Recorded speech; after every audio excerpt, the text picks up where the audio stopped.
Now, according to analysis by the wealth manager Quilter, bereaved families are going to have to pay an extra £1 billion in death duties if, as is expected, Chancellor Jeremy Hunt announces an extension to the freeze on inheritance tax thresholds for another 2 years in his autumn statement next week.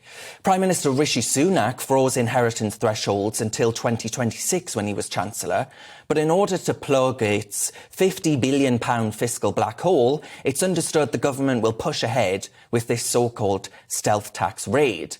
So to debate this, I'm joined by the head of lifestyle economics at the Institute of Economic Affairs, Christopher Snowdon, and the former Labour advisor and writer, Scarlett Maguire. Scarlett, can I start with you, please? Do you see inheritance tax as a fair tax, as a tax that, you know, is on the side of those pursuing equality and opportunity? Yeah, I do see inheritance tax as a progressive tax, right? Is that it certainly doesn't take away money from the rich or from the children of the rich, but actually it is about the broadest shoulders. And it is a way of taxing people without actually hitting their day-to-day incomes. But I mean, I don't see it as 100%.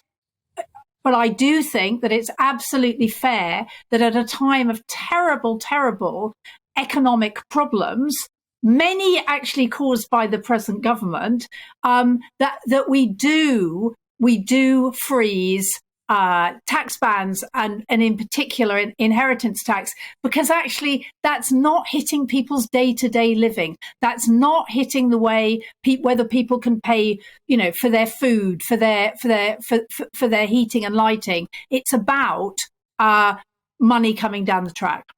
OK, Christopher Snowdon, is it your view that it's not right that someone that's worked hard all of their life to pass on potentially opportunities to the next generation of their family, is it wrong for the state to say, well, I'll be having that, thank you very much?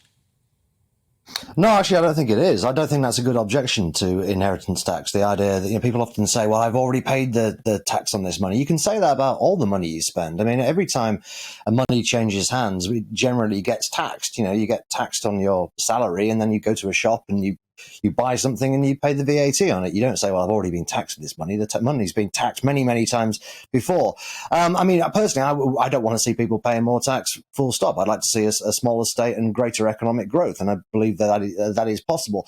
But we have to tax something.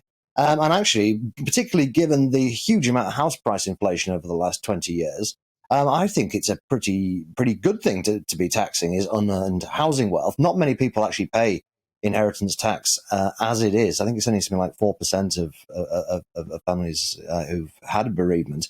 But it's incredibly unpopular. And we saw that with Theresa May in 2017, who actually came up with quite a sensible way to pay for social care. But people felt this is a government taking your house off you. The reality is people live so long generally these days that when people inherit these houses, they've already got a house. They've probably paid the mortgage on the house that they're living in. So they're being given at the age of 60 or even 70, they're being given a house they don't need, which they then sell. So it's not as if they're even usually living in the house they grew up in, anything like that. It's just a windfall.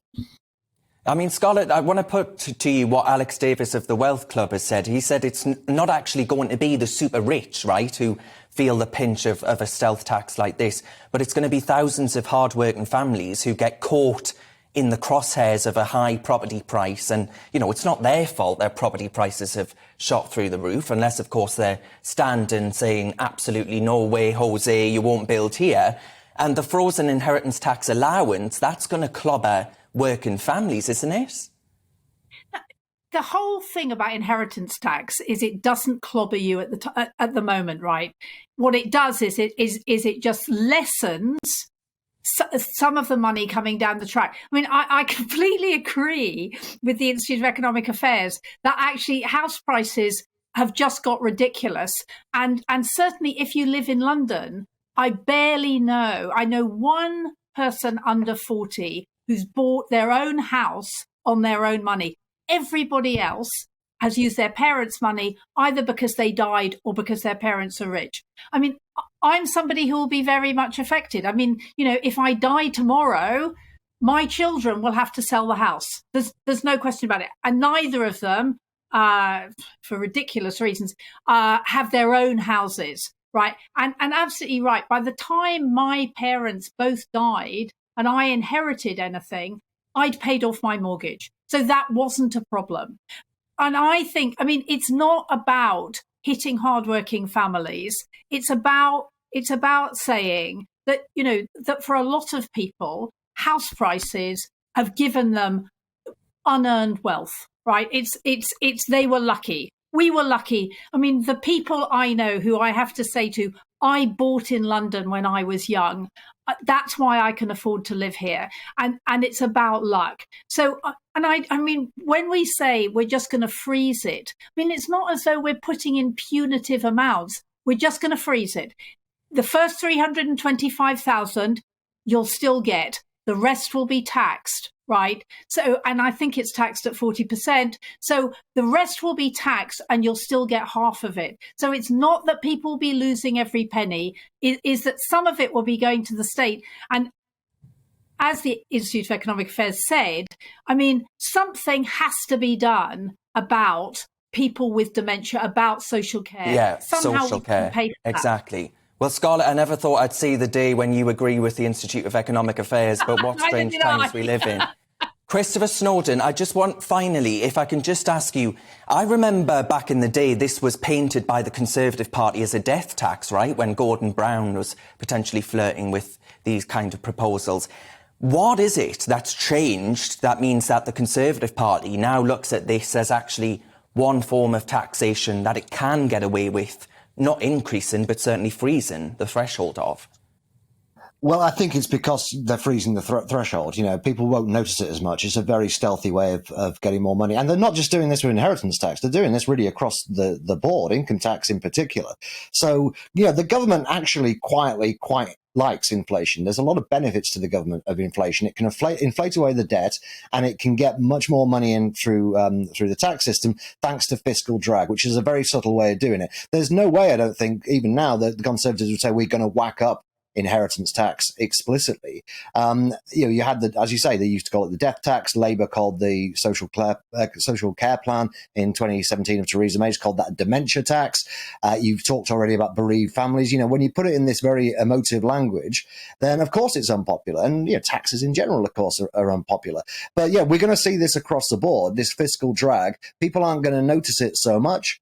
But that 10% inflation that we've got, probably higher by now, it actually does the government several favours because it allows them to get money more subtly while also inflating away the debt. But it's normal people, of course, who pay the cost. But they pay the cost in many more insidious ways than, you know, a few more people paying inheritance tax, I would say. Yeah. Scarlett, just very, very briefly, if you would. I'm just wondering, a lot of people say, writing into me and saying things like, well, look, Darren, when I originally got my mortgage out, yes, I've paid it off now, but when I took my mortgage out, it was double digits in interest rates, right? The idea that I didn't struggle to buy my own house is an absurdity. What do you say to those people?